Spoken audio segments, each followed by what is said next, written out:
나는 대한민국 예비역병장이다. 안녕하십니까? 1980년대 50 시절 군대 이야기를 나누는 예비역병장입니다. 오늘도 저의 옛날 군대 이야기와 함께 추억여행 떠나시죠. 이등병 시절 59번째 이야기.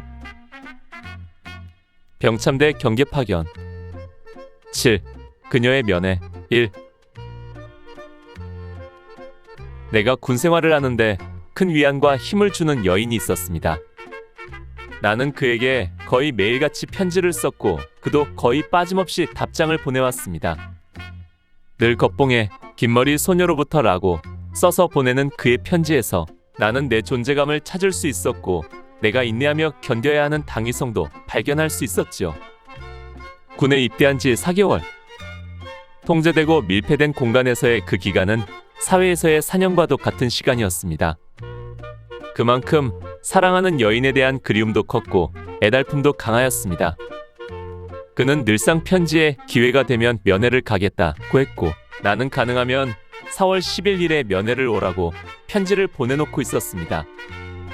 그런데 8일 내가 받은 답장에 그는 어쩌면 11일에 고향집에 가야 될지 모르니 기다리지 말라는 것이었습니다. 하늘이 무너지는 것 같았습니다.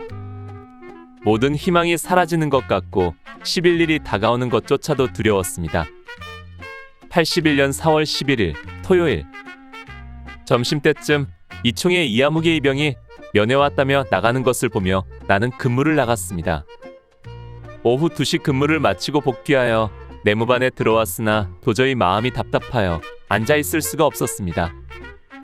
과연 그녀가 올 것인지 아니면 정말 오지 못할 것인지. 시간은 흘러가고 누구에게 말도 못하고 안절부절하다가 목이 타서 물을 마시려는데 주전자에 물이 없었습니다. 주전자를 들고 내무반에서 200여 미터 떨어진 수도가로 물을 뜨러 내려갔습니다. 이때 양구읍으로 통하는 도로 옆가게 앞에 택시 한 대가 서더니 자주색 원피스를 입은 여자 한 사람이 내리는 것이 보였습니다. 혹시나 하고 바라보았더니 그녀는 박스 하나를 들고 곧장 가게집으로 들어가더군요. 그러면 그렇지. 나는 풀이 죽어 주전자에 물을 담아들고 다시 내무반으로 돌아오고 있었습니다. 그러다가 왠지 궁금한 생각에 뒤를 돌아보다가 나도 모르게 아 하고 탄성을 질렀습니다. 아까 가게집으로 들어갔던 여인이 위병소 쪽으로 걸어오는데 분명 그녀였습니다. 내 어찌 모르겠는가. 그 긴 머리하며 걸음걸이를. 내무반으로 돌아온 나는 이제나 저제나 윤태상 면회 소리가 들리기를 기다렸습니다. 그런데 어찌된 일인지 한참의 시간이 흘렀는데도 아무 소식이 없었습니다. 간사한 마음은 의심이 생기기 시작했습니다. 혹시 그녀가 아닐지도 모르잖아? 500여 미터나 되는 먼발치에서 보았으니 그녀라고 속단하기에는 무리가 있는 건 사실이었습니다. 헛것을 본 것 같기도 했습니다. 간절한 생각이 깊다 보니 엉뚱한 여자를 보고 착각한 것 같았습니다. 실망한 마음에 답답함을 달래려 책을 한 권 들고 막사 뒤편에 있는 쉼터로 올라갔습니다. 원두막 같은 작은 정자와 평상이 놓여 있어 평소에 내가 자주 와서 책도 읽고 글도 쓰는 곳이었습니다. 그러나 막상 책은 펴들었으나 글씨는 한 글자도 눈에 들어오지 않았습니다. 그저 평상에 걸터 앉아 멍한 마음으로 답답함을 달래고 있을 뿐이었습니다. 얼마를 그렇게 있었을까? 갑자기 부르는 소리에 정신이 퍼뜩 들었습니다. 우리 분대장이 부르는 소리였습니다. 야, 윤태상, 면회 왔다. 약혼자가 왔단다. 처음엔 내 귀를 의심했습니다. 다른 사람을 부르는 소리 같기도 했습니다. 야, 뭐해? 빨리 면회 준비하지 않고? 재차 부르는 분대장 소리에 나는 대답할 새 없이 달려서 내무반으로 들어갔습니다. 아, 정말 왔구나. 이 생각뿐이었습니다. 마음이 급했습니다. 옷을 어떻게 입었는지, 군화를 어떻게 신었는지 모르게 준비를 했습니다. 이제는 동절기가 지나서 전투복으로 면회할 수 있어서 지난번 어머니 면회 때보다 준비는 간단했습니다. 그런데 간단치 않은 또 다른 문제가 내 발목을 잡았습니다.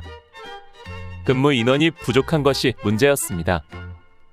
본래 근무 인원이 부족한데 아까 이아무개 이병이 면회를 나갔고 이번에 나까지 나가게 되면 야간 근무에 큰 애로점이 생기기 때문이었습니다. 내무반장인 총이분대장 문화무기하사는 노골적으로 말했습니다. 지금 하룻밤에 4시간씩 근무하는 것도 힘든데 너희 둘 때문에 6시간씩 근무하는 사람도 생긴다. 그러나 차마 나가지 말라고 대놓고 말하지는 못하고 나보고 어떻게 할 거냐고 묻는 것이었습니다. 그렇지만 이 상황에서 나도 뭐라고 할 말이 없었습니다.